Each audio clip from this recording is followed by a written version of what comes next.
Good morning and hello everyone. Thank you very much for once again joining with us in this Thought for the Day video series.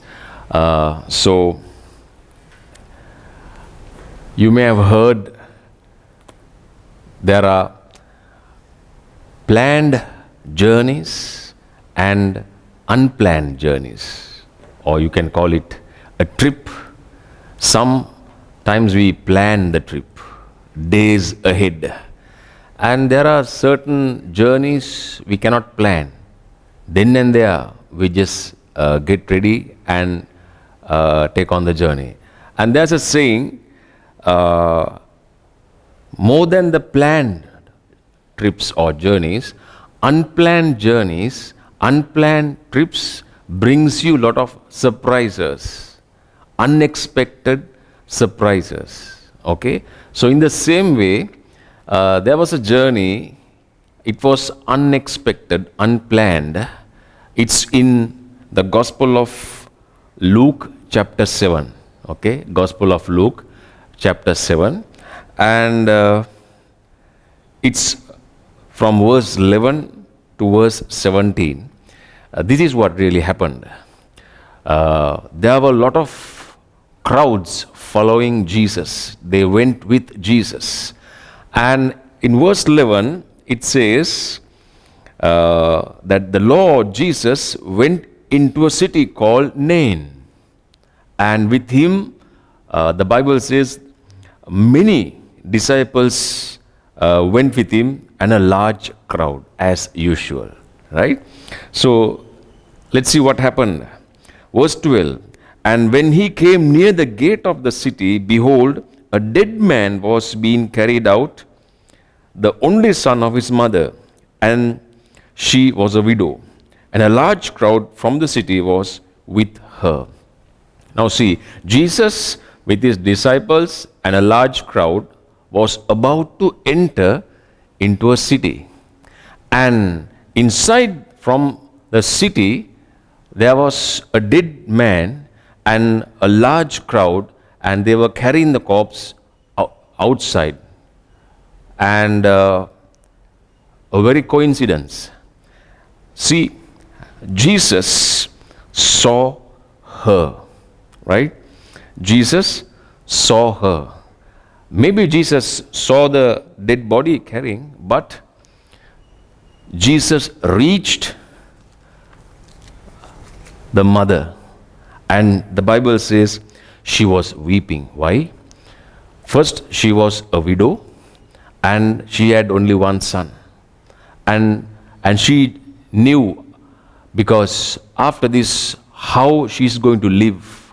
And she would have had hope in her son one day that the son will look after or treat her. But that hope also is gone. And see the situation. And the Lord saw the situation. And while he was going into the city, and he stopped the journey, and the Bible says the Lord saw her. In the same way, you may be in a desperate situation. Okay, you may be in a rejected situation, a hopeless situation, or you may have faced a tragic moment in your life, and all your hopes are gone into pieces. But if you allow the Lord Jesus to visit you, and he will comfort you. And we see how Jesus began to comfort her. And the words the Lord spoke to her, he said, do not weep. And those are the comforting words. And later it says, then he came and touched the open coffin, and those who carried him stood still. And he said, young man, I say to you, arise. And he who was dead sat up and began to speak. And he presented him to his mother. Oh, and the mother's hopes were relieved. And if you are listening right now, maybe your hopes are shattered because of certain things. Just invite the Lord Jesus Christ into your situation. Because if you invite Maybe Jesus, he was going into the city. This was an unplanned, unexpected journey. But the Lord stopped and he, with his disciple.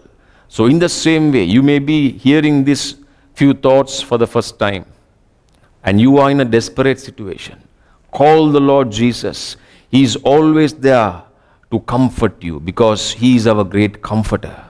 So I'm encouraging you this day, especially because of what's happening around us. We can see a lot of things happening. We can hear a lot of things. And if your hopes are in a bad situation, okay, rely on the Lord and invite Lord Jesus Christ into your life, and he can change situation. See, his timing was perfect. His place of meeting that need was perfect. And the way the Lord saw, and first he comforted the mother. And everything happened unexpectedly. So this was an unexpected journey, and the people were surprised to see because Jesus was in that situation. So I'm encouraging you. I'm leaving these thoughts with you. And if you are listening to this thought for the first time, you can give your life. And Jesus Christ, whatever the situation you are facing, you are in, he is able to change the situation. And do call us on the number appearing on the screen, and please do share with your friends who are going through such situation, and we are ready to pray for them, encourage them, and counsel them. So God bless you and take care.